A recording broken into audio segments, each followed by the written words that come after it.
So good morning, everybody, and welcome to the EuropaBio Patient BioForum. My name's Nicola Bedlington, and I'm the former Secretary General of the European Patients Forum. I'm also the founding partner of Millwater Partners, which is a consultancy focusing very much on health and sustainability. Today, we'll be discussing the European reference networks, really looking at their establishment, exploring some of the challenges that they've faced to date, but also the opportunities for the future, for future expansion. In the chat function, colleagues from EuropaBio have shared a short Slido poll asking you to voice your opinions on the challenges which have faced the implementation of the ERNs. But before we check on that in a couple of minutes, and please do complete this poll, it'll be really interesting to get your perspectives. I'd just like to give you a little bit of an overview of the functioning of the European reference networks to make sure that everybody in our virtual room is on the same page. The ERNs were created to enable patients across Europe to access virtual networks consisting of highly specialised healthcare professionals to really assist in the diagnosis and treatment of rare and complex diseases, which of course one single country cannot tackle alone, thus sharing transnationally expertise and know-how across a wide network. Patients access ERNs via a specialist healthcare professional in their own country who remains the single point of contact. And information is shared by way of a single portal, the Clinical Patient Management System, or CPMS, which is a secure platform allowing for exchange of relevant medical data necessary to develop a more profound understanding of the needs of any particular patient. 24 ERNs were launched in 2017 and now consist of just over 1,400 clinical centres across Europe. And they cover a host of topics, including endocrine conditions, craniofacial anomalies and ENT disorders, neuromuscular diseases, congenital abnormalities and malformations, musculoskeletal diseases, and many more conditions and diseases in the rare and complex space. Providing a network to healthcare professionals and industry, ERNs should create a resource for the entire health ecosystem, acting as a platform for the development of best practice guidelines, conducting training, continuous professional development, and facilitating knowledge sharing, knowledge brokering. And of course, ERNs can also play a role in enabling large-scale clinical studies, bringing together small patient populations to improve the understanding of diseases. Having said all that, the day-to-day functioning of the ERNs and really realising their full potential presents a host of challenges which our panellists will discuss today and also think about the way forward. The kind of challenges, the thorny problems linked to governance and regulation, lack of succinct legal status, challenges around sustainability of funding mechanisms, and a lack of integration into national or regional healthcare systems. So this is what we're looking at today. We're going to hear individually from each of the panelists to get their top line thoughts. Then we'll get into a panel discussion, but there will be plenty of room for you, for your questions, your comments, and please use the chat to do that. And we'll address that a little bit later on in the meeting. So as you're listening to our panelists, please do make your contribution in the chat. If we don't get to all of the questions or the comments, we will certainly integrate that in the report that we circulated to you after the meeting. So before I introduce the esteemed panel, can we go to the outcome of our Slido? What does it look like? What does our word cloud look like? So clearly the biggest challenge that people are talking about are funding, the sustainability of the ERNs from a financial perspective. But I think there are other important comments as well linked to how to facilitate knowledge sharing, national integration, understanding the information in a meaningful way, and of course making sure that patients can collaborate meaningfully. And as I mentioned earlier, clearly the legal base is quite a topic as well, but the overriding question is funding. So we'll no doubt unpack that in a further detail during the course of our discussion. So without further ado, I'd like to introduce one by one our panelists. And once I've made the initial introduction, I'd like to invite them to give their top line thoughts. So kicking off then with Ingunn Westerheim, President of the umbrella organisation Osteogenesis Imperfecta Federation Europe. Ingunn, you're very welcome to today's session. Delighted you could join us today and really interested to get your patient's perspective. The floor is yours. Thank you so much. Thank you so much for inviting me. I represent, as you said, the umbrella association OIFE, but today I'm speaking on behalf of all the patient organizations for rare conditions. In one way, challenging. On the other hand, I have a feeling that we are pretty aligned. Because when I was preparing for this meeting, I read a paragraph saying, ERNs enable patients across Europe to access virtual networks consisting of highly specialized healthcare professionals to assist in the diagnosis and treatment of rare and complex diseases which one country alone cannot tackle. So the idea is brilliant.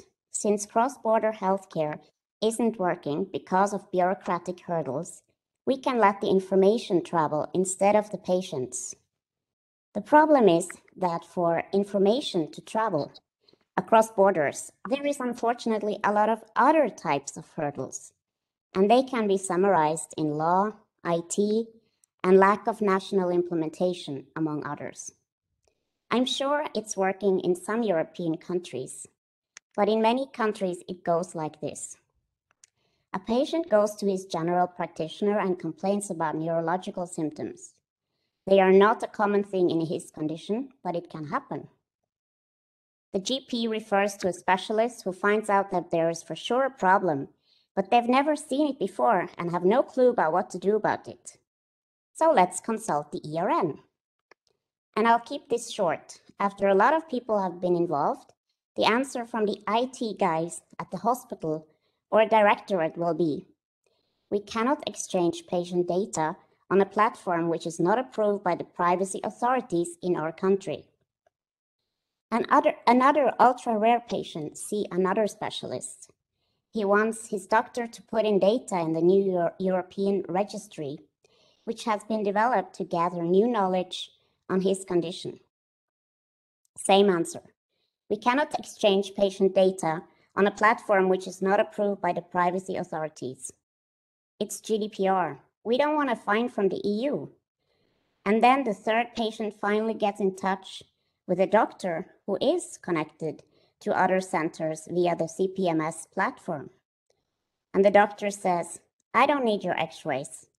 The CPMS is so clunky, we can't make any sense of it. So I just called a professor I know in Germany instead. The problem is only that he retired a few weeks ago. So it's perhaps more fair to say ERNs were created to enable patients across Europe to access virtual networks. We just need to solve some challenges on an overarching level to make it work. Thank you. Thank you very much, Ingunn, that you've presented a very clear picture of one fundamental challenge amongst others, which is clearly at national level, the ability to actually use the platforms because of privacy concerns around GDPR, and tackling that particular chestnut seems to be a very, very important one for patients truly to have access as indeed healthcare professionals. Thank you once again. And now I'd like to move to Dr. Birute Tumien, clinical geneticist, excuse me, geneticist, I'm sorry, at the Centre of Medical Genetics and the coordinator for competence centres in Vilnius University Hospital, Santaros Clinicus, ERN board member on behalf of Lithuania, and very importantly, Eurodis Black Pearl awardee for 2021. Congratulations for that. I'd love to hear your perspective from Lithuania. Thank you very much for your kind presentation, and also for inviting me to discuss this very important topic. Actually, having that privilege and honor to participate in the development of ERNs from the very outset, I became a real fan of them. And why? At first, it goes to really very unique features of rare diseases that demand unique solutions. And I'm talking about really the features as rarity, numerosity, heterogeneity, and because of that, they are not, there are no possibilities either to recognize or to manage them at usual points of healthcare systems. I'm talking about multi-system involvement that demands for multidisciplinary approach. I'm talking about complexity in diagnostics and treatment that demands for centralization for the sake of quality and safety for patients. It was mentioned also by Ingun before. And I'm talking about chronic disabling lifelong nature that demands for long-term management and so on. And ERNs are really in a position to solve lots of these challenges that are pertinent to rare diseases. Now, there are some unique features about ERNs themselves. At first, the sheer volume. It came as a surprise to many of us when 900 centers joined 24 networks in 2017. But having a thought on the real prevalence of rare diseases, and it is up to 6% at any given moment in time, it is no wonder. And the reason why we wonder about numerosity of ERNs is just because rare diseases were neglected to this date and therefore not taken into account appropriately. Another feature of ERNs is their inclusivity. We didn't have anything, any initiative or anything before so inclusive in terms of nosology, because they provide a home for every rare disease actually, and in terms of geographical scope, because they are absolutely pan-European in nature, and in case a member state do not have sufficient capabilities to be a full member of ERNs, they may choose to have associated centers. So all of these features are absolutely crucial to solve current challenges in rare diseases. Thank you very much, Birute. You've really clarified why the ERNs are so critical and how we could potentially move forward.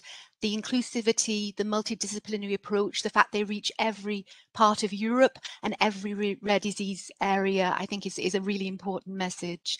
Super. Now I'd like to move to Dirk van der Meersbrugge, who is the Vice President and Medical Affairs Lead on Rare Diseases in International Developed Markets for Pfizer. I'd love to get your perspective, Dirk, not only from a company perspective, but also indeed the wider pharmaceutical industry viewpoint as it stands at the moment. The floor is yours. You're very welcome. Well, thank you, Nicola, and thank you to the organizer of the event. There's 2 points I really would like to bring up for the panel discussion. One is, I mean, it's true that the ERNs are an exceptional network of knowledge and expertise, and as such, we consider the ERNs, and when I say we, it's not only Pfizer, it's like the industry and biotech as a whole. We consider the ERNs as a critical partner to understand the research and development for some treatments of rare diseases. And we would really love and appreciate the partnership with the ERNs, and I think it offers tremendous advantages or possibilities on 2 fronts. One is to better understand the natural history of the disease, which really helps us to better understand the disease and also tailor our development programs.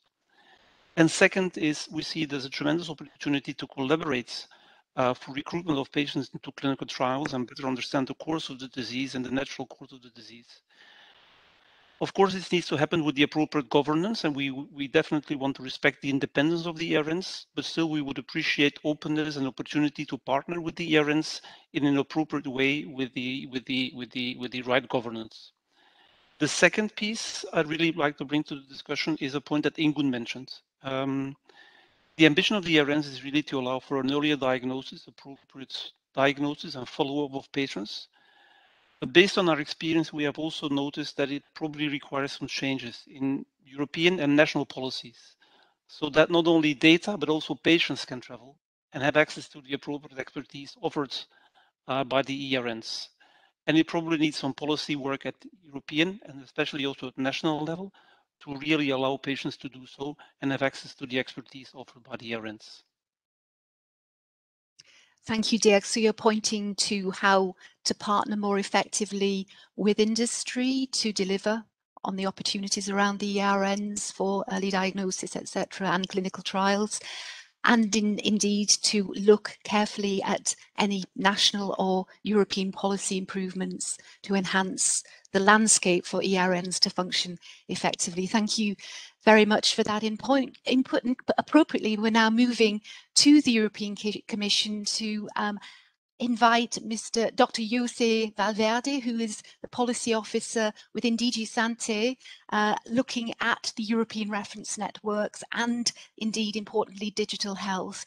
So based on your expertise, and you're in the thick of it on a daily basis, Jose, I'd love to get your perspective on some of the insights we've had already, but also your own thinking, the Commission's thinking on some of the challenges we've had over the last few years. Please, the floor is yours. Good morning. Thank you, Nicola, and thank you, the organization, for having the opportunity to speak to you.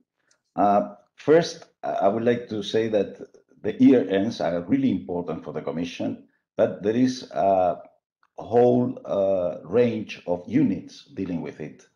I am working on B3, just that we are the implementers of the grants, projects, procurements.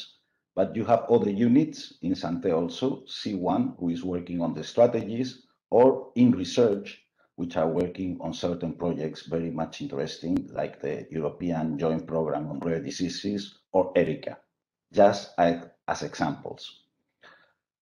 Well, today, we have more than 800 clinical units working on ERNs, but in a few months, on the 1st of January, hopefully, we will have joining more than 600 clinical units extra. Not to forget that we have 4 national hubs, coordination hubs, and around 250 national coordination centers, which is an enormous amount of effort by the member states and the clinical units, the hospitals, and the health systems. This is, at the end, an initiative that is coming from the member states and based on the Cross-border Healthcare Directive. So the EC here, the Commission, is working as the Secretariat to give as much support as possible, knowing our own limits. Let's say that for me, the most critical points, very quickly, will be the evaluation after the first 5 years, take into account that this is a pioneer challenge in the world. This is the first time we are going to evaluate something like this. It has not been done in any other place.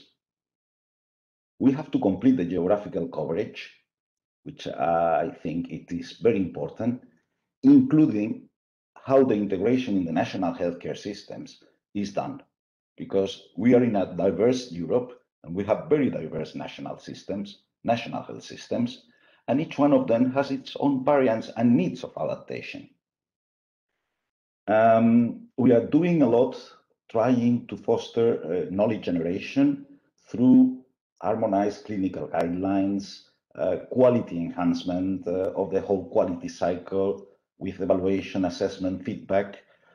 We are trying to make more publications to give for that access.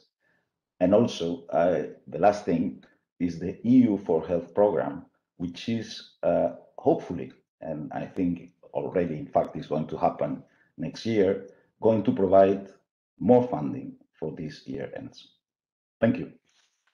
Thank you very much, Jose, for highlighting very clearly the respective role of the member states vis-à-vis the European Commission as the Secretariat, also putting a lot of emphasis on the evaluation, the biggest evaluation, very, very challenging, and how to make sure that that actually leads to more effective ERNs moving forward, and also pointing to the vast differences in health systems across Europe and how each country and each region needs to take that on board in terms of the way that they work with ERNs, and indeed the possibilities and opportunities around the new EU for Health programme and how that could create some synergies with the networks moving forward. That's great.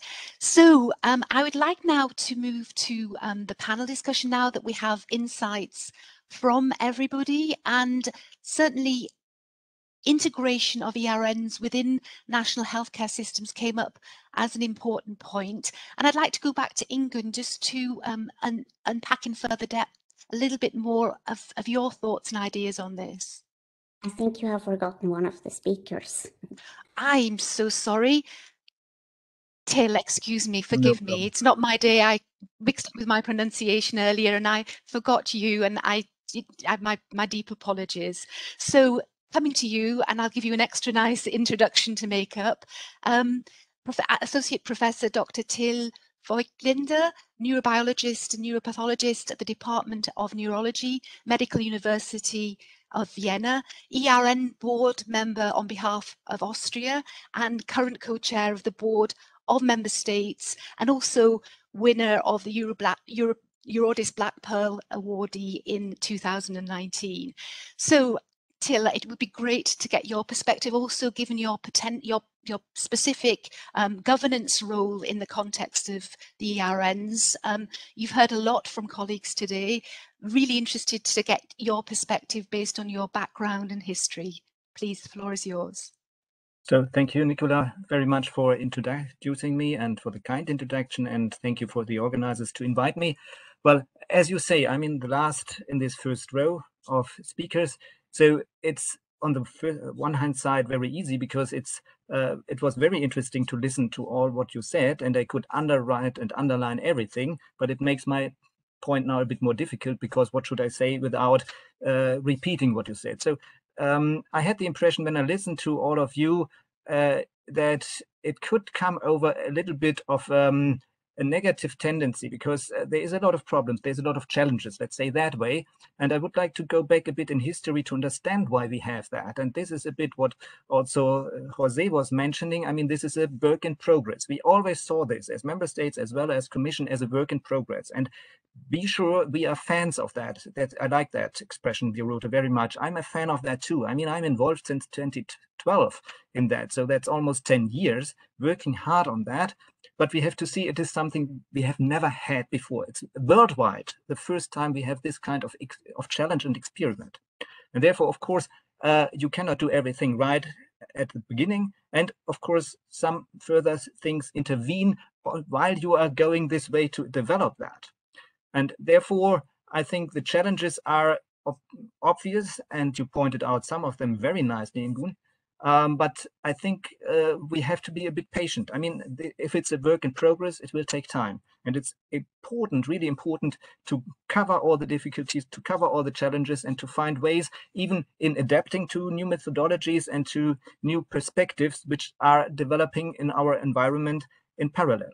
And that is one of the points. And so what the challenges I see, some of them have been mentioned, but one should be highlighted a bit more is really the sheer number of centers now participating in the ERNs. We never expected that in the board before. When we discussed that in 2012, we thought, how many ERNs do we get? I mean, we wanted to have 8 applications and hopefully 5 of them are mature, and then we can start with them. But we did, and that was by purpose, not say we select a few topics and then we go with that as a first pilot. We wanted to be inclusive from the beginning. And then we suddenly were confronted with 24 ERNs with 950 in the first wave. And if I count the numbers similar to you, Jose, I would add the 450 we have as associate national centers because they are healthcare providers as well. So we are already above 1,300 and we will get another 600. And that is obvious that we cannot expand that in this way anymore. So the attractiveness, which is absolutely great, also is a challenge. And we have to find a way how to downscale that more on a national level, even being more inclusive, because even with this 1,600 and more, we don't, or 1,900, we don't have every aspect covered so far. And we don't have every center in there that should be in there somehow, or at least that should be connected. And I think that is really a high priority in the future, how we transform what we have now as a national network to something which is sustainable, which is operational, and which is better connected to the national level. How can we monitor this? Because at the end, it's not my responsibility, but people will ask us, you spend a lot of money, so what is the outcome? Does it work for you in Lund? Does it finally work that you get the information? Does CPMS finally work in a way that clinicians are not hampered to enter and to participate, and then they drop out on one time point or the other one? And that is something we really have to fight for. And I think these are priorities I see. So monitoring CPMS, making the workflow better, that is something, but it's not a negative point. We have really to see, and I repeat that, it's a work in progress, and we have to be patient. We have to always strive to improve the system. Thank you very much, Till. I think you've outlined very clearly the sheer volume and huge challenge and some of the conundrums around trying to involve and include as many disease areas as possible, as many conditions, to really reach out to the people who need it, but also the importance of working in collaboration on finding solutions moving forward, and not just admiring the problem, but really looking at how we can be very pragmatic around workflows, etc. Excellent, thank you. And once again, my deep apologies for not including you in the first round, but let's move on now to the panel discussion. There'll be plenty of opportunities for input. And as I say, I'd like to go back to Ingun, because one of the points that has come through in these initial comments is integrating the ERNs within national health systems, or in some countries, regional health systems, in an effective way that makes sense. What would your comments be on that? First, I'd just like to say that I think the ERNs are doing an amazing job considering the situation that they're in, because it's definitely work in progress. But as a patient organization, we have the privilege to be impatient. And I also think it's very important that we are allowed to address the things that are not working in an open manner. Otherwise, we will never find solutions for the different challenges. So that's why I'm brutally honest. People who know me, yeah, that's me. But to the implementation nationally, because I think the national states has a big role in this to make it work, and many of them are not doing what they should. And in short, I could just say read the rare 2030 recommendations, because different experts and patient organizations and all kinds of stakeholders came together and made the RARE 2030 document, which has a lot of very good recommendations, which includes the ERNs, registries, collaboration on a European level of rare diseases. But on a national level, I think it needs to be awareness and understanding among all stakeholders. We need to solve the IT challenge. Rare diseases needs international collaboration. As a small country like Norway, we cannot solve the challenges of rare diseases alone, but then we need to solve the challenge of exchanging data with other countries in Europe, with registries, CPMS. We also need better coordination of all centers that are involved in ERN, a national hub where both healthcare providers, bureaucrats, politicians, and patient organizations at least needs to be involved in some way or form. I'm not saying it should be this huge national entity, but they all have to be involved some way or another. Funding both for the national centers, for the coordinating entity, and also funding from the national states to the ERNs. We have to find out ways to pay for the services that the ERNs provide to the national states when they get up and running. And also, yeah, there needs to be networks nationally to mirror the networks in Europe. So unless you have a network nationally to spread the knowledge that comes out of the ERN, The knowledge will stay at the specialized department in the hospital, and it won't benefit the regional hospitals and the local hospitals where it needs to be. Great. Thank you very much, Ingun. You've put together a number of very key ideas on how to support that integration and tackle some of the really wicked problems in a national context. Anybody would like to add anything to that? Till, from the board's perspective, any thoughts on some of the suggestions that Ingun's made? Well, I think one of the really important points I would like to pick up is really this story with the national networks, but I'm certainly not the only one to do that. I mean, we could ask Birute, who has done an enormous job in the Board of Member States in working on that, perhaps to explain that in the board, we sometimes work in so-called working groups together with the Commission and together with the coordinators of the ERNs for certain questions which are addressed. And one of that is integration of ERNs, international healthcare systems, and Birute has led this working group, so she is the perfect person also to say something to that. But national networks also bring what you said, Ingun, in mirroring ERNs. That is an idea we are currently thinking about very much, because somehow, as I pointed out before, we cannot expand networks further and further. That will not really be the way of the future. We have to find a way to integrate all these healthcare providers on the national level already, and then to find a networking system, which then we call the future ERN, or however we want to call that, to really make this crossing of borders and to get all that together. And this is, I think, what we need to explore, and the difficulty. And that is something we also have to have in mind. I mean, the challenge is we are 27 member states with 27 different healthcare systems. So we have to really find ways to adapt that to each and every member state. And some of them are more advanced, others are more back. I mean, Austria, I would say, is back in that. We don't have a national network so far. I know countries that have already implemented national networks. And here it's really a very important thing to cooperate within the board, within the member states, to have good practice guidance by something, but also to respect where are the hurdles for each of the member states, what can we do?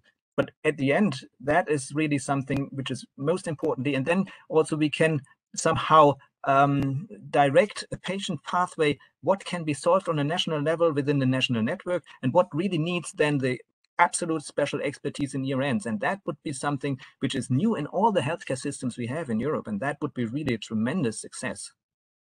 Great. So that kind of notion of subsidiarity in this context is very interesting. Birute, would you like to add anything to that from a Lithuanian perspective?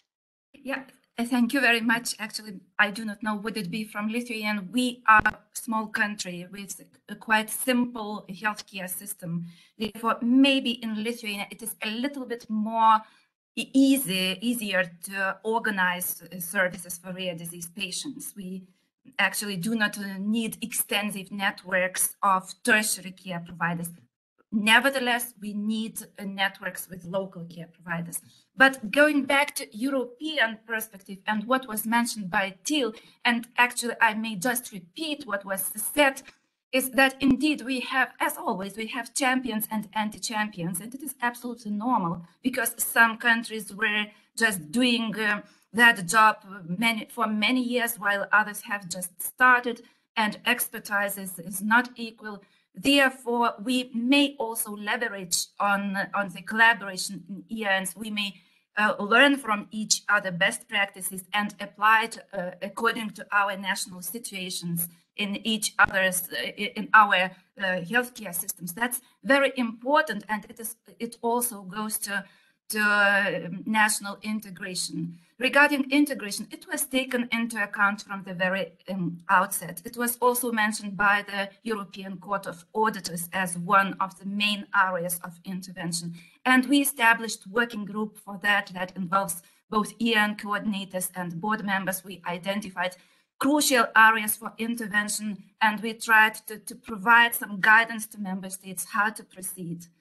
Therefore, the job is ongoing, and as again Till had mentioned before, we are the pioneers. We are, in a way, disruptive innovation, and that disruptive innovation sometimes displaces what is old and no more effective, and makes us to go out of our comfort zones. Therefore, sometimes these solutions are not so easy, and it takes time to accustom to them. Great, thank you, Birute. Staying with you actually, and you mentioned the auditor report, which actually also pointed to the long-term sustainability of the ERNs and perhaps that is in some level of danger. What are your thoughts about looking at the future long-term sustainability? We heard from Jose funding opportunities that might be linked to the ERNs, etc. But from where you're sitting, what do you think might be some of the answers with regard to the future long-term sustainability? And I'll open it up to others to comment as well. Yeah, thank you very much for the question, because indeed many internal, external stakeholders mentioned this issue of long-term sustainability. ERNs is not a project with time-bound final results. They are to create constant instruments for solving rare disease-related issues. Therefore, there is a crucial need for long-term sustainability. And it may be provided actually, again, at the European Union level and at member states level. And there are two parts of solutions. So at EU level, indeed, we have many tools to support many activities of ERNs. They were mentioned by Jose beforehand. What is mentioned quite frequently by coordinators as a burden is an administrative coordination burden of all these tools, and it would be very good to diminish as much as it is possible that administrative burden, but it is again on the way. It is done. Now, regarding member states, actually, when it goes to at least to some member states, because some of them are really already providing, and more of them are providing support to ERN members, is the fact that actually member states have already invested so lot into ERNs because they provided the basis for ERNs. All those buildings, expensive equipment that provided specific criteria for ERNs were made by member states. What is actually quite often missing are innovative models for care provision. And this again goes to the integration of ERNs into national systems, because it is much more easier to build a house, even to buy an equipment, than to establish something like novel services. And I'm talking about care pathways to ERN members. I'm talking about referrals. Also, sustainability and support to manifold ERN activities, like development of clinical practice guidelines, like development of educational curricula. But what member states have to have in mind as an argument that when we do these tasks in collaboration, we use economies of scale, scope, and speed. Just imagine that every member state have to do it in separation. It would cost much more. So indeed, we should leverage on this collaboration, and therefore member states should invest into activities that are related to European reference networks, and that provide that second line of support for long-term sustainability of ERNs. Thank you, Birute. I'd like to go to Jose in the Commission once again. Birute, I think you made a couple of really important comments, looking at the administrative burdens around ERNs and how that is actually inhibiting some of the effectiveness at different levels. If you have any comment on that, and also Birute's thought around economies of scale and taking things to scale and the potential role or not of the European Commission in this context. Thank you, Nicola. Well, the administrative burdens of such big organizations depend on many aspects. Even the administering of grants takes time, but we are also at the same time right now trying to make that easier, trying to also to have the teams that take care at each coordination center to be supported in a longer term. And I think this is what of the aspects that EU for Health program is going to allow us.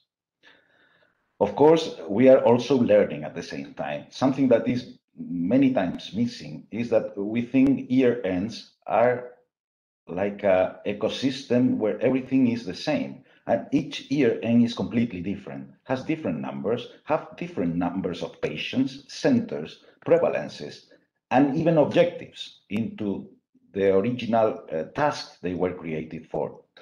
So please do not forget that. It is much more complex. The patients are thousands different, and in some cases you have only 200 patients across the world, not only in Europe, across the world. So we need the evidence provided by all the world, where Europe is taking a lead with these ERNs. I have to say also about the integration. I think it's crucial. We are all working on that, and not only the integration into the national systems, into the regional systems even, because in the complexity in some countries is extreme, as you can imagine in Italy, in Spain, or even in Germany. They have different ways of organizing, and this is something that, for the sake of patients, we have to try to support, to arrange in a better way. For next year, it is planned to finance an European joint action on integration, precisely. And we want to see there the member states getting involved, seeing the best practices, to introduce in some cases the process of the patient process and pathways into the agendas, into the strategies. And I think this will be a push forward. Great. Maybe we can continue later. Thanks. Good. Thank you very much. And I'll come back to you a little later on the other conundrum that's been expressed regarding the interoperability and the complexity of the IT platforms and a thought around the European health data space. But let's revisit that a little bit later on. I'd like to come to you, Dirk, once again. Again, from an industry perspective, you outlined the importance and opportunities of partnership. How do you think industry could better collaborate with ERNs in terms of development of registries, use of real-world evidence in clinical trial development, public-private partnership, again, potentially addressing some of the sustainability of funding issues that we've talked about a little bit earlier? It'd be great to get some of your ideas here. Thank you, Nicola. So before I comment, I really would like to kind of comment on Til's comment. And I agree. I mean, the establishment of the ERNs about 10 years ago was a visionary loop, and really it was very visionary. And yes, there are some hurdles, and I think we're here together to discuss some of the hurdles and obstacles, but I think we should recognize the visionary decision that has been taken at the time. And I hope it will, I'm quite confident it will indeed deliver on the objectives of the ERNs. But I would make a plea for another visionary kind of loop and say, how can we use this exceptional expertise and knowledge bundled in the ERNs to also allow for advance of research and development of rare diseases? It's part of the European Commission's ambition to be a key player when it comes to research in rare diseases, and there is some really amazing new emerging technologies that will become available to patients in the years to come. And I think ERNs, with the ERNs, we have an exceptional opportunity to kind of leverage the existing expertise and knowledge in the ERNs to advance the research of some of these extremely promising treatments that are really coming our way. I hate to talk about obstacles, but I will still mention if we would really love the collaboration and the partnership with the ERNs. It's not always easy because of existing governance, etc., which we fully respect. But again, with the networks, we have that access to expertise, knowledge, data as well, which helps us to better understand the natural cause of the disease, which will hopefully also allow us to better understand the evolution of the disease, which will hopefully allow us to better understand how patients are reacting to various types of new treatments, for example, gene therapies as an example. And so also better understand and see how we can maybe advance the research by working together on clinical trial recruitment of patients, etc. Because every minute counts, and the more easier it becomes for us to collaborate with the ERNs to recruit patients, to deliver on the results, and to share the results, I think this is definitely in the interest of patients. So I think it's kind of a kind invitation to take another visionary step and see how can we best partner in the appropriate way with the appropriate governance so that we can fully exploit the existing knowledge and expertise. And I think this will definitely allow also Europe to be a key player, if not the leading player, when it comes to advance of research in rare disease. Great, Dick. And can I just ask you to go into a little bit more depth about some of the preconditions for collaboration with industry? You've talked about the importance of it happening, but could you perhaps give some more concrete, practical examples for us? I'll give you maybe two very practical examples, right? So first example is, for example, everybody is aware of, for example, gene therapies. There is a number of gene therapies either approved or coming to patients soon. If we want to understand how these gene therapies behave in real life, having access to the data and follow up, instead of having separate registries in every single country to see how a treatment is behaving, having access to these pan-European data, pan-European registries, which could be managed by the ERNs, would be extremely useful for regulators, for payers potentially as well.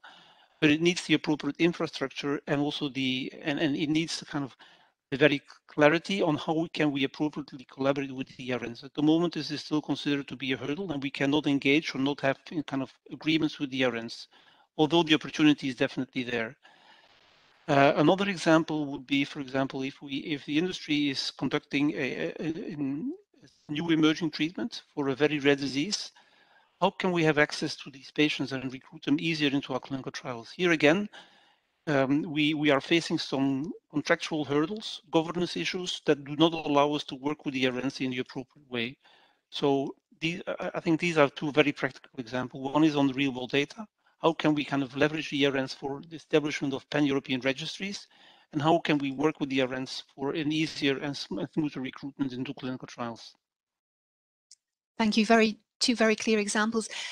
Till, can I ask you to comment on Dirk's suggestions and some of the challenges that he sees from an industry perspective? Do you see any concrete way forward? So first off, I would completely agree with you. And I see regarding research and development, two really key points, which is the data, to collect the data and then to transform that into, be it natural history studies or whatever we need to further improve that. And in fact, yes, there is, the Board of Member States is working on that since years. And that reflects a bit what I said before. We are 27 member states, and that is something we have to find somehow unanimously a conclusion to certain aspects. And there is let's say there is a range between being more progressive in the way of collaboration with industry, and some are more hesitant. And we are still trying to solve that. This is another working group we have, and this working group is on the collaboration between ERNs and the industry. And we have produced two papers, which are definitely not where we should end up finally in the frame of how to cooperate together. I think what we need further really as a next step is also this European healthcare data space, because that should give us a better way of regulating things, a better fundament, which is also necessary then for the member states to agree on that. And of course, we are talking about a very sensitive issue. On the one hand side, we need these data really urgently to improve things. On the other hand, healthcare data are the data which are probably the most sensitive we have as human beings.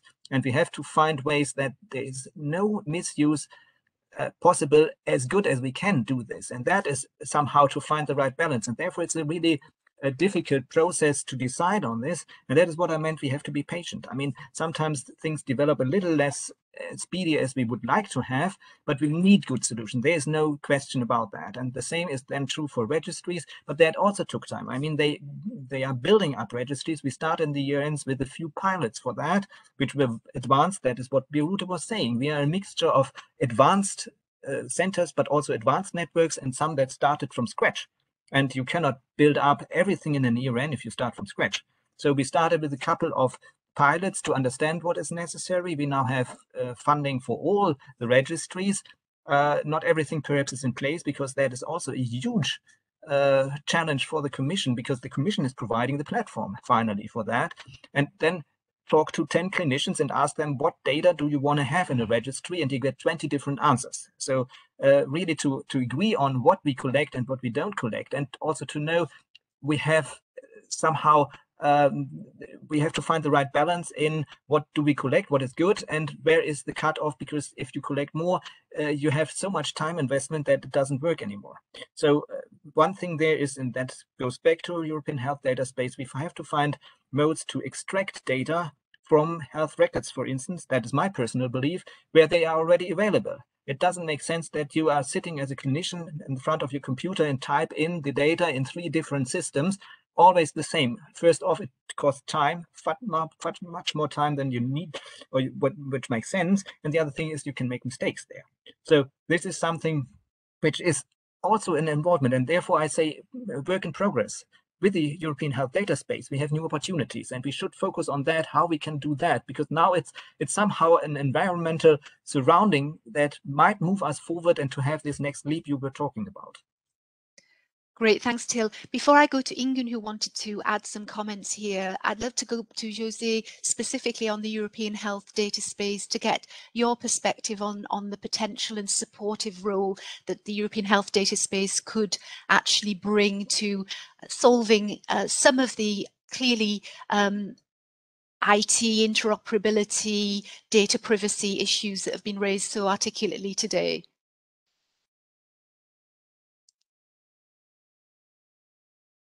Jose. Okay. Sorry, I thought it was Ingun first. No, if you could go, since we're on the European No health problem. data space, and then I'll come back to Ingun in a second. It's also our unit that is dealing with the development of the legal framework for this European health data space. This is complex, very complex. We have been working for the last year and in the past already. There are a lot of pieces already being under development, like Till was mentioning on the registries, the pilots, the data there, but also on genomics. There has been a lot of work on trying to federate data. So this is the future, clearly. Also to find how this collaboration between industry, patients, clinicians, member states, how GDPR issues can be safeguarded. It's very important, and this equilibrium, this harmonization is, as Till was also mentioning, has to be taken unanimously by the 27 member states. So it's a lot of work, but it's a lot of work in development being done. And we have, our team is today, in these days, passing the impact assessment about the European health data space report. And shortly we will have the results of this. We have been working, I mean, the Commission and the member states on the integration of European health records for almost 20 years.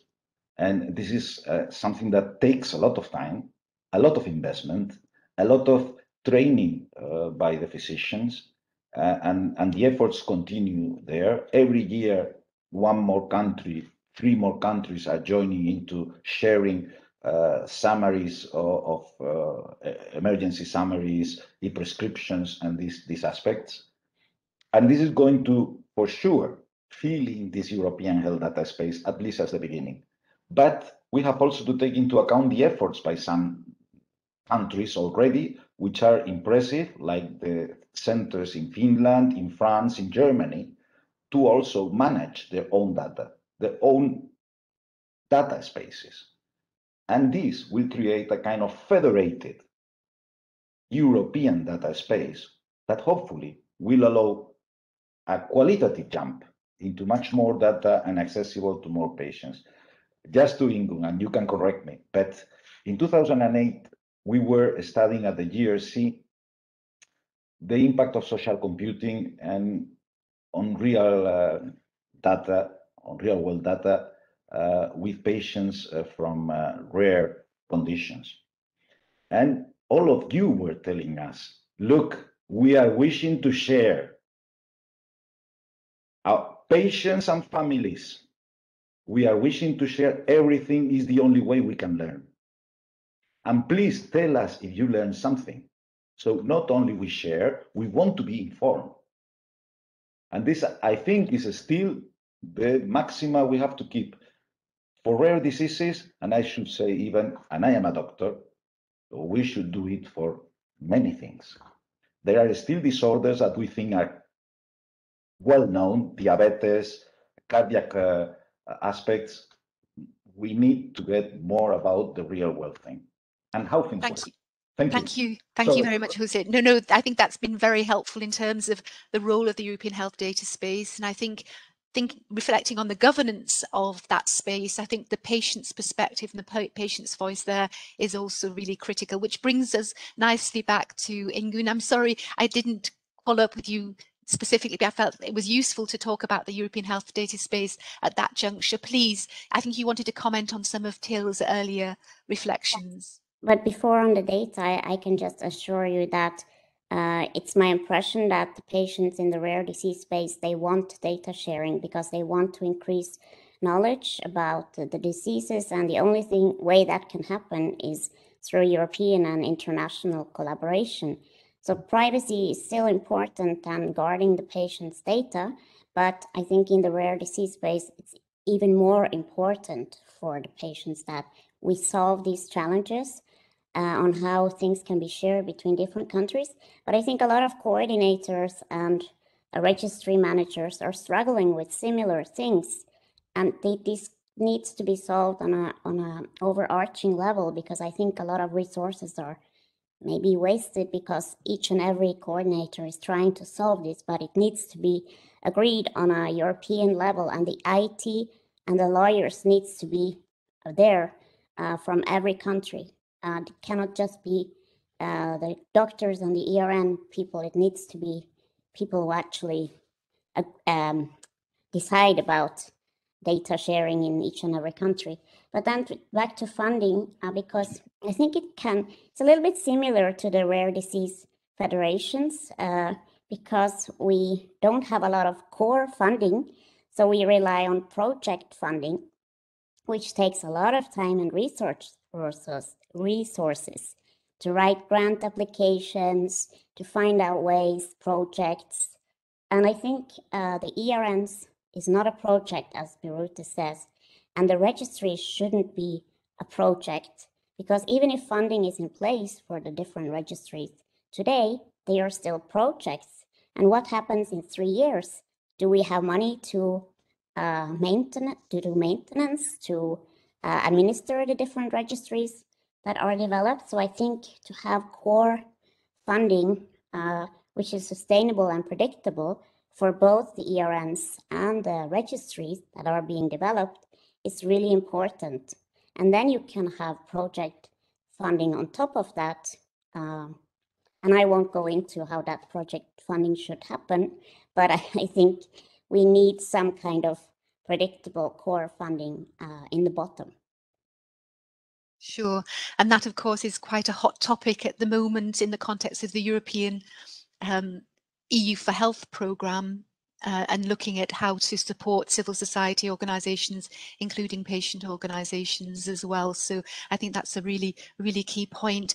We're now going to move to the next part of our session and hopefully bring in some questions from the audience, as well as additional questions that we have from the earlier discussions. But first of all, we'd like a Slido to give the opportunity for participants to indeed provide their reflections and thoughts on potential solutions to some of the challenges that we've talked about so far in today's discussions, also building on some of the ideas and thoughts that we have from our panelists. So I think that the EuropaBio people are going to put the Slido on the chat. So if, as we move towards the next part of our discussions, if you could contribute your questions, participants, and also if you could indeed please respond to the Slido, and we will visit that again towards the end of the meeting. But in the meantime, I wanted actually to come back to a question that has been posed on the chats so far. It goes back to the first wave of applications. 953 healthcare providers applied to join the ERN system, and 952 were accepted. Well, how do we find this balance between quality control and indeed this importance of inclusivity and enabling those networks, those individual centres with a lot of aspirations starting out to still be involved. Till, would you have any comments on that, and would any of the others have comments on that particular issue that came from the chat from one of the participants? Thank you, Nicola. That's a very important, very good question. It points back to what I said. When we developed the system, we didn't expect that. So you have to see that ERNs were a project where the Commission had to put in quite a lot of money, even in the development path, to discuss and to cooperate with the member states in drafting further laws to set the conditions and the procedures for developing these networks. And then we, of course, thought about how do we do the evaluation. But we, as I said, we didn't expect in any way this wave of applications we then had. I mean, it was a positive surprise, I have to say, but we didn't expect that. So, of course, when there were 950, the instruments that were foreseen couldn't be applied in the way we thought about. And the idea then was we cannot now say, well, half of them we don't look at all. So the solution was that we said we have to move, because we are work in progress, we have to move from this one-time point evaluation to a monitoring, and to see how do they really perform and what are obstacles there. Is there a structural component in these obstacles as well that we would have to address on a higher level, or is it just performance questions on that on the level of the individual healthcare provider? But that also needs to be developed and then evaluated. So we are having a project on that, which is called the Amicus project. So the Commission is again very active in that regard, and we come closer to the point that we can see what can the individual healthcare providers really provide as information. How do they work? What do they do? And we see that we have some dropouts there, which we have then legal measures in place that they finally might not be further part of the ERNs. We see others which are very active, and that is also something that might stimulate member states where we see here or there it could be better to act there. So we have to collect further on that, because it was a difficult system, and it's also again time consuming, because if you evaluate something, if you monitor something, clinicians have to enter data, we have to extract that, we have to find ways that this is better automized, not to take the time of a professional and an expert away from having to deal with the patient directly, because that is the final goal. If we have a governance around that 95% of the time finally goes to administrative issues and only 5% are left for patients, I'm not sure whether Ingun would be very happy with this model as an ERN. So that is something. But you are right, it reflects the diversity. We have talked about that in healthcare providers in their level. And that was very nice from you, Nicola. We also have perhaps to think about a new type of philosophy. In the beginning, when we started with that, we had strict criteria developed on a level of task force, where this task force in the early 20s, and the EUCERT, the European Union Committee of Experts on Rare Diseases, and we set a bar for that. And this bar was then slightly changed a bit when we developed the ERNs, but finally, we also want to be inclusive. And if you set the bar too high, you cannot be inclusive, because we have different levels in the member states that will, of course, be balanced over time, but that takes a long time. So right. I think we have really to move a bit in this perspective from thinking more on inclusivity and motivating centers, motivating healthcare providers to participate here and to do their job in the monitoring. And if we then experience problems, then how can we help them? Fine, thank you. Any additional comments from any of the panelists here? Yeah, thank please. You. May I? Yes, please do. Okay, so I so fully agree with Till, but I also would like to mention that we shouldn't put only all the responsibility on either European Commission or member states or board of member states, because now we can also, rare disease is very specific area. It requires very specific knowledge, and now we can also leverage on the knowledge of ERNs themselves, on the knowledge on coordinators. And in the second wave of full membership for ERNs, ERN coordinators played crucial role in the evaluation of applications. And they also have internal procedures and internal monitoring of the participants. And it applies peer pressure, to the members to participate, to contribute. And it is very important. Thank you. Thank you. We're having more and more. Jose, did you want to come in? I think Tila and Birute have said almost everything, but I would like just to add two things. There are internal procedures to detect if the experience, if the excellence has left some centers, and so the boards are the boards of the network are controlling that already. We are also learning from the past assessments on the new evaluations and the new assessment how to do it much better, because you have to take into account that it was the first experience ever of something like that to be done by a quality agency from our member states. And this is very important. We are learning, we are doing it better every time. And the difference and the willingness to be inclusive was very important from the beginning. Very, very important. I was an evaluator at that time, not in the commission, and I had the opportunity to visit the Karolinska, Copenhagen, Budapest, Sofia, and I can tell you all were willing to work together. Great. Important message. Thank you. Can I remind all participants to complete this Slido that we'll look at towards the end of the meeting? And now we're going to address some more questions that have come through that have perhaps already been touched upon, but I just want to check in with you that no additional comments are needed. We've got a question from Toon. What do the panelists see as the opportunities for improving public-private collaboration through ERNs? We talked about this a little earlier. Dirk, anything additional to add here? I think I made the point. Sure. Again, we see the ERNs as an important partner to advance and progress research and development. And we truly hope that there will be some, and I know there is some discussions and also some initiatives to allow indeed for that public-private partnership with industry. I would welcome any concrete initiative so that we can truly and effectively start to partner to advance research and development. And I appreciate all the efforts. So I look forward to some clear, tangible recommendations that would indeed allow us to do so. And I understand it's not always easy because there's different member states, different ERNs, and sometimes different objectives. But creating that framework that allows us to effectively and transparently partner, it would indeed be highly appreciated. Great, thank you. Thank you. I'd like to go back to Ingun and to think about something that hasn't come up on the chat, but is nonetheless a really important topic that you've raised before. It's quite specific, but let's see what your thoughts are in any case. Post-Brexit, what can be done to fill the gap where UK-based experts had previously participated and brought quite a lot of specific expertise? There is a gap. You've acknowledged it in our earlier discussions. What are your thoughts there?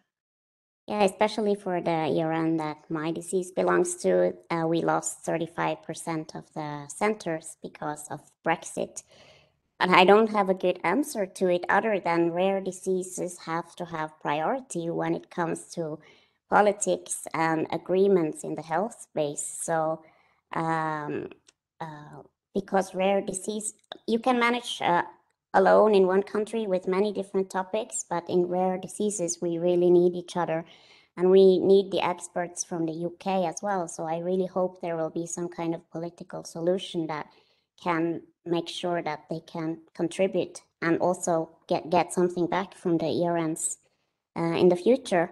When it comes to the process of applications, I think it's connected because I think we need to change the application process from being like once every third year or something like this huge application process to a more dynamic process based on quality checks and benchmarking, because I think many centers have waited a long time for an answer and they are losing their motivation to even take part in ERNs because it's taking so long time to get clarification if they can be accepted or not.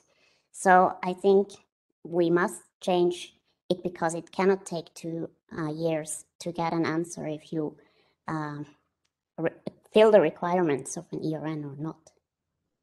Thank you, Ingunn, for touching on Brexit, but also some of the administrative challenges as well. We've got questions in the chat also linked to something on the potential impact of ERNs on the EJP-RD partnership reimbursement rate that is planned to be reduced from 70% today to 30% in the future. That's quite a technical question. Who would like to take that? Please. Me. Thank you very much. Just drawing on my experience in EGP as a member of organizing group, I would like to mention this issue, and thank you very much for raising this question. Because indeed, also from the first glance, it may look like not a problem, just a change of ratio, but it may have many problems for us. Why? I will explain. Because some activities are not actually feasible with 70/30 ratio. And what do I mean? In European Joint Program on Rare Diseases, that is current, the first actually mission-like rare disease research program in Europe, we try to establish ecosystem, and that ecosystem, it includes not only funding organizations and not only separate projects that are funded on calls, but also many other activities like data management, data sharing platforms, like education and training, like translation and mentoring tools and activities, and many, many other. And these are provided by stakeholders that do not have funding possibilities. It is universities, hospitals, ERNs, of course, patient organizations, and all what comprises multi-stakeholder community of rare disease research. Without their input, we are not going to have really mission-like approach to rare disease research. And these, it is just not feasible that they could provide even in kind, for example, contribution of 70%. And that is the problem, actually. Of course, we are striving for increased funding, and it is so nice that European Commission is increasing it. But eventually, if the ratio is not changed, it may fragment again all the mission that was created till now. Great, thank you, thank you. I would like to go back to Till. I think you've covered this, but just to make sure that participants are really clear, who is responsible for governing the ERNs fundamentally? And linked to that, there was a question earlier on about patient organisation involvement in ERNs. Obviously, we've had a lot of input from Ingunn, but perhaps you could outline that a little bit more explicitly, Till. Please, the floor is yours. 2 questions there. Yeah, thank you. So for the first question, governance, I read it in the chat. It was repeatedly done there because it's a very important question. But I think we have to separate different layers. So the real governance of operation of ERNs and so on, that is in the responsibility of the ERN coordinators. And of course, if to discover common aspects and challenges, the coordinators have formed something which is called the European Reference Networks Coordinators Group. So all the 24 coordinators of the networks are sitting together and providing and exchanging their knowledge, their feedback, their challenges, and what can be done. And they, of course, act also as a body then to launch any initiative. The board itself has a governance role as well, but it's a governance role from the political point of view, and it's more a governance role, one has to be clear here, from the healthcare perspective, because, I mean, ERNs should, of course, and that was always a goal, that it expedites research and it expedites the development of therapies, but mainly, and in the beginning for Cross-border Healthcare Directive, sitting together were healthcare ministers. And that is what is the fundamental thing. So care is in the primary viewpoint of that.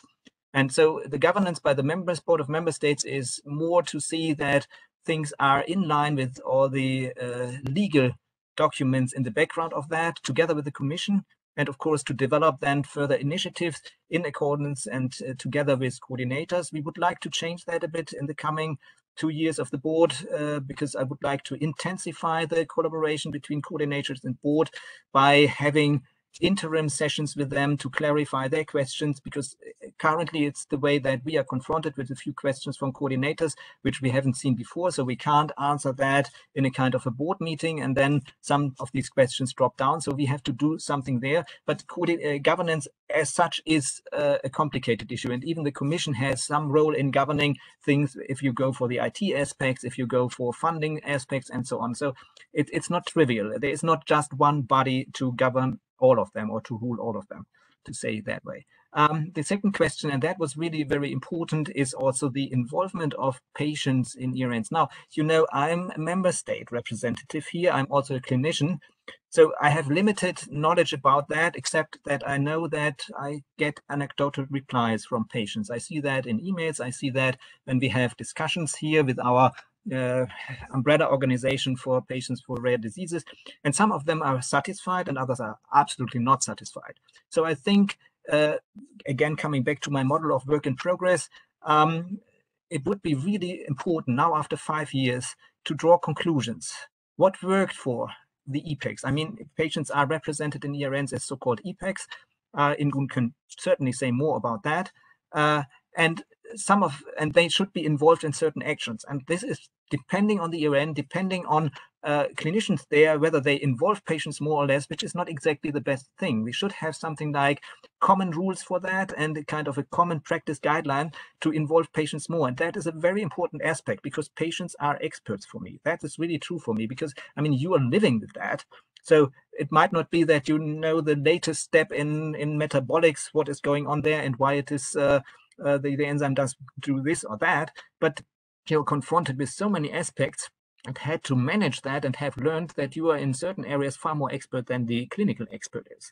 And that is something which you need to include, even if we develop clinical guidelines or something like that.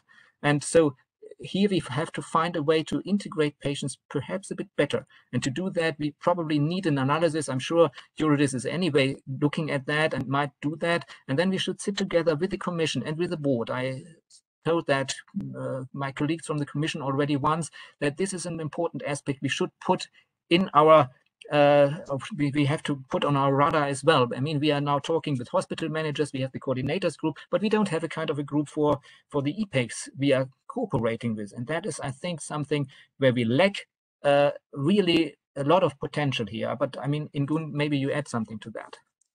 Indeed, it would be really interesting to get your perspective, and also this idea of co-creation of an appropriate evaluation process and outcome evaluation with patient organisation, umbrella organisations like Eurodis, but also patient experts, patient leaders from across the union. Ingun, please, any thoughts from your side? It's a complex topic. I think it's very different from ERN to ERNs. In some ERNs, it's working pretty good, and in others, they are really struggling. But I think we need to develop the topic of patient involvement. We need to separate between individual patients who are experts on their own bodies because they have lived with a disease, and patient experts maybe who have graduated from Eurodis summer school, which is a week of hardcore training about research and development in drug development, and EuPathy and similar training courses. And I think these are the people who are needed in the governance, like the steering committees and some of the work groups in the ERNs, because it's so complex. The planet that you're put to involve yourself in, that some kind of training is needed, and also an understanding that patients do this in their spare time, and it's very hard to find people who can fill these roles because state time meetings, maybe your costs are not even reimbursed. So to acknowledge that the input from the patient experts should almost be regarded as the same as the healthcare professionals. It's just a different competence. But of course, then they need to live up to the expectations. So I think ERN is just, yeah, we need education. We need also that the patients are involved in the right decisions, because if they are involved in everything, it will be impossible to find people who can contribute. So to pick out those areas that the patient representatives can actually contribute with some input, it's also important but challenging. Thank you, Ingun. And yeah, I think you've touched on so many aspects of really ensuring meaningful patient involvement and the complexity there as well, and that it is also work in progress.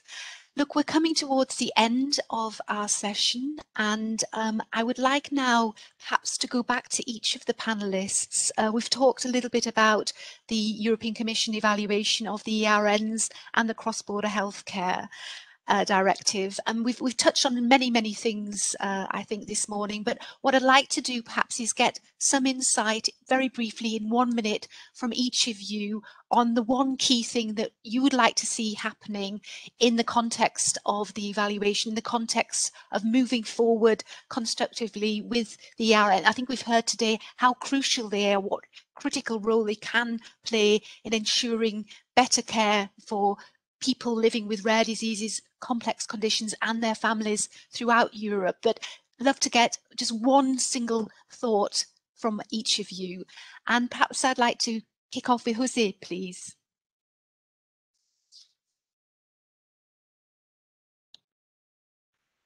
Thank you, Nicola. Well, I think that this is the time for evaluation. This is the time for seeing what has been done, what has been properly done, what things we can learn to do better. And as Till was mentioning, very important, the project Amekis was telling us also, measure through the patients what has been done and what is the good direction. Thank you. Thank you. Thank you. To you, Till, please. Well, one sentence is, of course, difficult for such a complex story. But what I was... Not one sentence, 1 minute is good okay. too. But one aspect, let's say, because there are many aspects in this evaluation which are very important. I think really the final goal is that we have to get closer to what the cross-border healthcare was trying to set up in this legislative papers. That is that we really get to better pathways, to better earlier diagnosis, to better treatment for patients, and to set up a system that is really operational and sustainable. And that means we have a lot to think about how to go steps further in this kind of work in progress.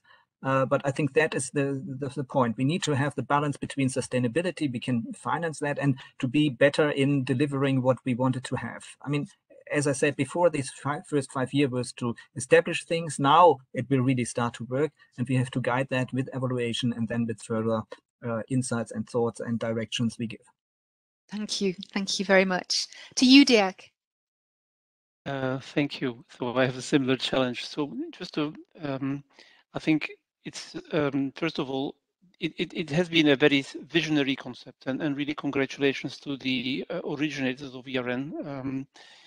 I think the European Commission is probably also reflecting on the rare disease plan on the European scale, and I think the way we will measure the impact of ERNs should probably link to some of the outcomes the Commission is developing for the European Rare Disease Plan. And no doubt, ERNs will be a very critical component if we want to be successful in the European Rare Disease Plan, a long-term plan for improved care, etc. I hope and I think that also one critical component of the European Rare Disease Plan will be how can Europe be at the forefront of research and development in rare diseases. And if Europe really wants to be at the forefront, which I think we have the competence and the expertise, here again, I think that ERNs will be a critical component and can only be successful if they engage in a true partnership with the industry as well, to be able to exchange knowledge, expertise in a very transparent and appropriate way. Great, very clear messages, reiterating some of your earlier challenges and opportunities. Thank you. Birute, to you, final thoughts. Yeah, thank you very much. Indeed, many of the problems discussed today were about difficult dialogue among member states and ERNs that actually have to find and implement pan-European solutions, but they have to act on 27 health systems and legislative systems. And it creates conflict from the very outset. And actually, this conflict is very much embedded into our European Union legislation itself. I mean, subsidiarity principle, because either we find the common agreement on common European values and we agree on common solutions, when it goes to implementation, it has obstacles on its ways. And it is not only about rare diseases, about cancers, pandemics, whatsoever. And these kind of questions is actually solved now, for example, in the conference on the future of Europe. So what I would like to actually call the rare disease community to be active in this and also to express their voice in this, because this subsidiarity principle is also one of the main core roots for our problems. Thank you. And it also points to the value of a European health union, a genuine, authentic European health union, which I think is something we're all hoping to strive for. Thank you very much for that. So last but not least, Ingun, please. Thank you.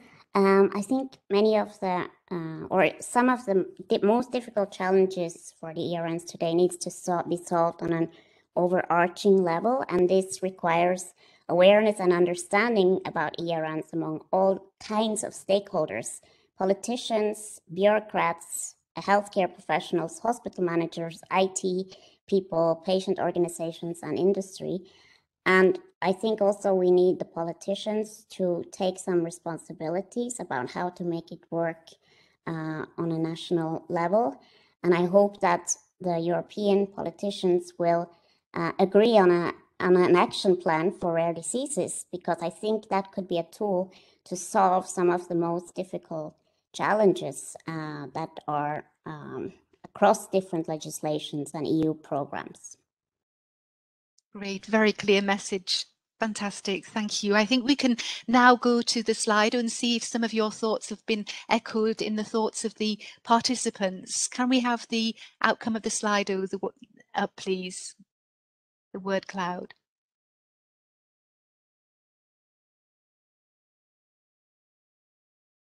So it isn't particularly a word cloud, lots of ideas. Make the true centres for disease information, awareness and treatment appropriately budgeted and resourced. So that again points to financial sustainability. Dedicated time for ERN work for the experts that already have more than full-time jobs, I think is an important message. A national rare disease plan strategy that is properly implemented, again to Ingun's point. Swifter decision-making around including new centres, another issue. Funding for all, appropriate funding, again this issue of resourcing coming up very strongly. Simplification of bureaucracy, streamlining some of the administration is here. Harmonisation, real support at member state level. Set rules and tools to include synonymized data to be shared and periodically perform quality control, similar to what is done during clinical trials. An interesting idea, again, pointing to the quality dimension. Core funding, the importance of core funding alongside project funding, again, looking at resourcing, sharing of data, and simplified sharing of data, again pointing to some of the interoperability, IT protection of data challenges. I think there's been a lot of really interesting ideas, also pointing to the European health data space and how that can be leveraged to support some of the activities of the ERNs moving forward. So a lot of really key ideas that will be also integrated into the report that will be circulated after today's meeting. We will also analyse the chat very carefully and possibly come back to our panellists to get further insights to include in the report that will circulate in the next few weeks. And of course, the recording will be available for people who haven't been able to attend this meeting or in fact would like to revisit certain of it. So it remains for me simply to say a really big thank you on behalf of EuropaBio and the Patient BioForum for all of you being with us. A warm thanks to the panel for a really exciting and interesting debate, bringing your own personal perspectives and background, experience and knowledge to a really interesting discussion, looking at a retrospecting on where we've come to and where we might possibly go to. But I think the overriding message that I've picked up during the conversation is that it is complex, it is challenging, but it is very much worth fighting for to move forward on the European reference networks for patients and citizens throughout the European Union. So my warmest thanks once again, and I wish you a very good rest of the day. Thank you again. Thank you. Thank you very much. Thank you. Bye. Thank you. Thank you. Bye.